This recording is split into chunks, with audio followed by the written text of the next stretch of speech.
मोदी जी बोले माफ एक ही शर्त पे करूंगा। बोले क्या? बोले अनिल से पूछ के बताऊंगा। मजाक मत उड़ाओ। पाठक जी आप भी हंस रहे हो ऐसे लोगों की नजर में।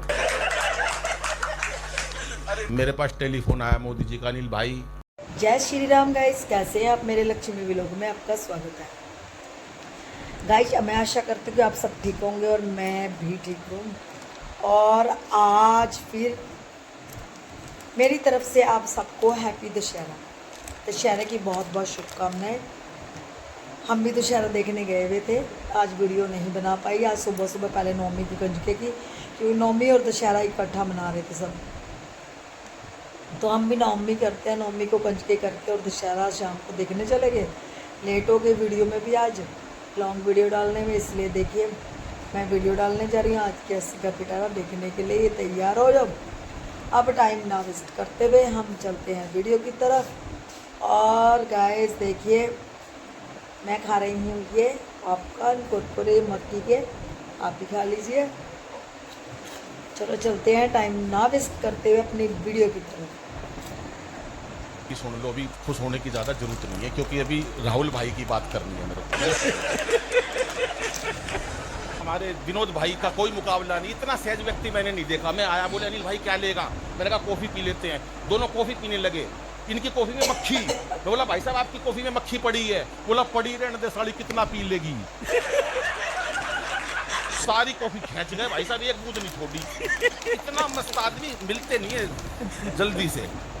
और हमारे दोनों बाबूजी ऐसे बैठे हैं जैसे लाल किशन अडवाणी और मुरली मनोहर जोशी बैठे।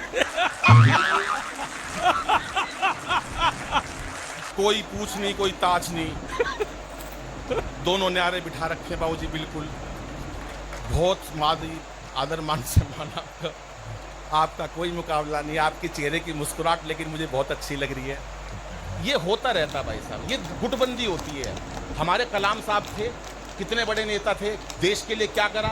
हमारे मोदी जी थे, थोड़ा यार सीधा बैठ जा। नहीं उस टाइम की बता रहा हूँ मैं। हाँ ये ऐसे पता कौन सुनते हैं? पहले राजे होते थे मुगल आजम, वो लेट के सुनते थे, बोले नाचो नारकली, तो ऐसे लेट जाते थे वो।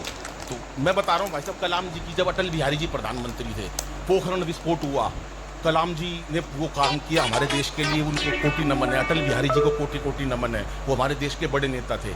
अटल बिहारी ने रात को फ़ोन करा कलाम जी को, कलाम जी सारी तैयारियां हो गई है। कलाम जी बोले हाँ बिल्कुल तैयारी हो गई है, रात को हम पोखरण विस्फोट कर देंगे और सारी दुनिया को पता चल जाएगा कि हमने भी एक परीक्षण कर लिया है।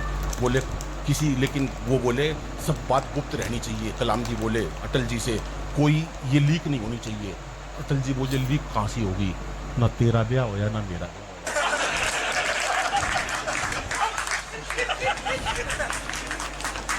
ये मस्ती की बात होती थी उस टाइम, मस्ती की बात निकलती थी।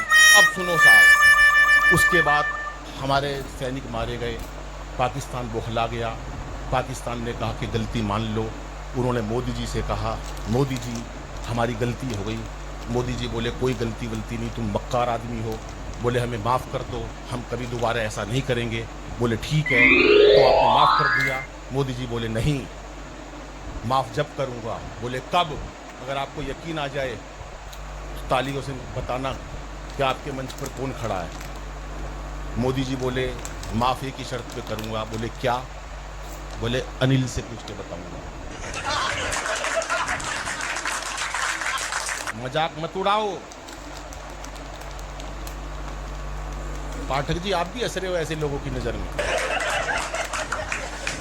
मेरे पास टेलीफोन आया मोदी जी का, अनिल भाई दोनों देशों में प्यार जोड़ना, जोड़ लूँ? मैंने कहा हाँ जोड़ लो। बोले कोई नुकसान? मैंने कहा नहीं फ़ायदा ही होगा। बोले क्या? मैंने कहा देश को फ़ायदा होगा, कभी नुकसान नहीं होगा। बोले कैसे? मैंने कहा उनको 4 पंक्ति सुना देना।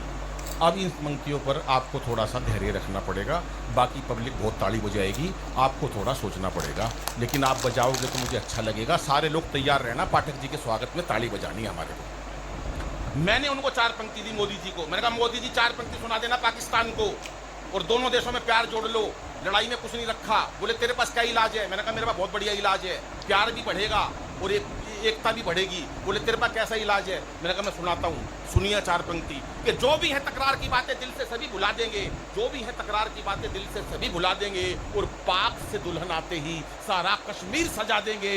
और सुन ले पाकिस्तान, प्यार का यही रास्ता बाकी है, तुम अच्छी सी लड़की देखो, हम राहुल गांधी क्या देंगे।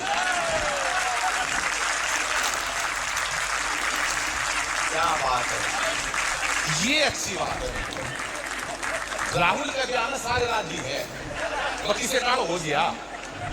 क्या बात है सर, प्रणाम सर, प्रणाम सर, प्रणाम सर। बात आइए दोस्तों सुनो, आपको 4 पंक्तियां देता हूं,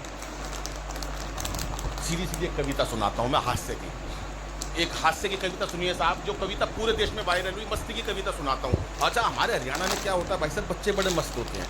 आजकल बच्चे पढ़ाइयाँ कर रहे हैं, बड़े परेशान होते हैं, ये है वो, टेंशन रहती है। टेंशन कभी रखनी नहीं चाहिए भाई साहब। टेंशन किस बात की रखो, बच्चे टेंशन में जी रहे हैं।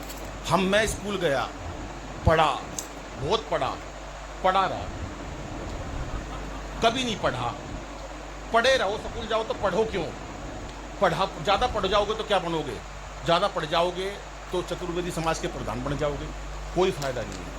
कभी तीसरी में फेल होकर देखो, अंतरराष्ट्रीय हास्य कभी यही लगा बन सकता। कभी दूसरी में फेल होकर देखो, रंगीन मधुर। जिसको स्कूल से निकाल दिया, ये लोग वो है। तो कभी भी ज़्यादा पढ़ाई की टेंशन नहीं लेनी चाहिए। वो हमारे हरियाणा में एक बच्चे का रिजल्ट आया, पिताजी ने कहा अभी तो रिजल्ट आया, क्या हुआ? बोला वो सरपंच का छोरा फेल हो गया। अरे बोला तेरा क्या हुआ? वो बोले गाँव का प्रिंसिपल का बेटा फेल हो गया। अरे बोला अपनी बता। बोला फिर पिताजी तू कौन सा प्रधानमंत्री लाग रहा है? तो निपटाना है आदमी को। तो एक हास्य व्यंग्य की कविता देता हूँ, और आपका भरपूर प्यार चाहिए, मंच का भी आशीर्वाद। स्वागत कि आजकल के बच्चे गजब ढा रहे हैं, आजकल के बच्चे गजब ढा रहे हैं परीक्षाओं में। भाई साहब पता नहीं क्यों इतने नंबर ला रहे हैं, क्या जरूरत है इतने नंबर लाने की? आजकल के बच्चे गजब ढा रहे हैं परीक्षाओं में, पता नहीं क्यों इतने नंबर ला रहे हैं। हम तो 7-8 भाई थे, पढ़ाई में खूब दिल लगाया करते, तब जाके सबके मिला के 60-70% आया करते। हौसले इतने बुलंद कभी उदास नहीं हुए, हौसले इतने बुलंद कभी उदास नहीं हुए। 1 साल में 2 भाइयों से ज्यादा पास नहीं हुए। घर वालों ने जो पुस्तक एक बार दिलवा दी, बाबूजी सारी जिंदगी वही चला दी। छोटे वाला भाई कई ट्यूशने पढ़ा, पूरा जोर लगा लिया, अगली क्लास में नहीं चढ़ा, आखिर में नाम ही कटवाना पड़ा। दरअसल उसे जबरदस्ती स्कूल में डलवा दिया, पहली कक्षा में दाखिल कराया था, 5 साल बाद पहली से उठवा लिया, वही पाया बैठा था। और इस पंक्ति पे एक एक व्यक्ति का, एक श्रोता का आशीर्वाद चाहूंगा। 12वीं कक्षा में मेरे अकेले के, जिसे खुशी होगी वो ताली बजाएगा। 12वीं कक्षा में बाबूजी, आप पढ़े लिखे लग रहे हो, आप सुनो। 12वीं कक्षा में मेरे अकेले के भाई साहब 33% नंबर आए। ये 6 लोगों ने ताली नहीं बजाई भाई साहब, ये चिढ़ते हैं मेरे से भाई साहब, क्योंकि इनके 33 भी नहीं आए थे।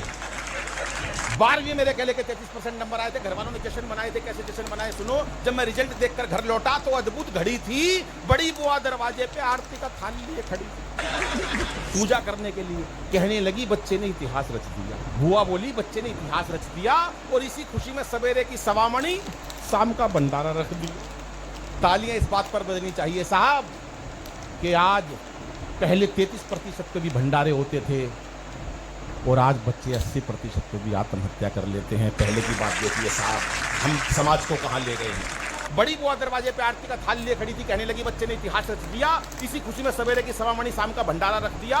पिताजी ने 33% की खुशी में पूरे घर में सफेदी करवा दी, और मार्कशीट शीशे में जड़वा के ड्राइंग रूम में टंगवा दी। ये रिश्तेदार आएंगे उनको दिखाऊंगा। कविता का पावरफुल पंच देता हूँ, और एक श्रोता की ताली चाहूंगा।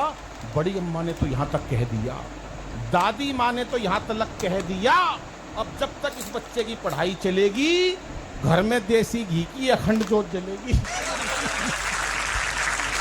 ये अलग बात है, पढ़ाई बीच में ही छुड़वानी पड़ी बाबूजी, 6 महीने से पहले जोत बुझानी पड़ी, लेकिन ना कोई शिकवा ना कोई गिला। दाखिल आखिर कॉरेस्पॉन्डेंस में मिला, क्योंकि हमारे समय में बच्चे पढ़ाई से बिल्कुल नहीं घबराते थे।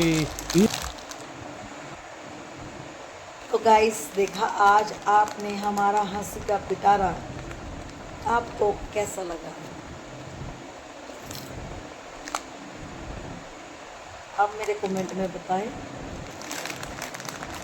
वैसे मैंने अपनी वीडियो में पहले बताया था कि मैं ये खा रही हूँ, यह क्या चीज़ है बताइए आप मुझे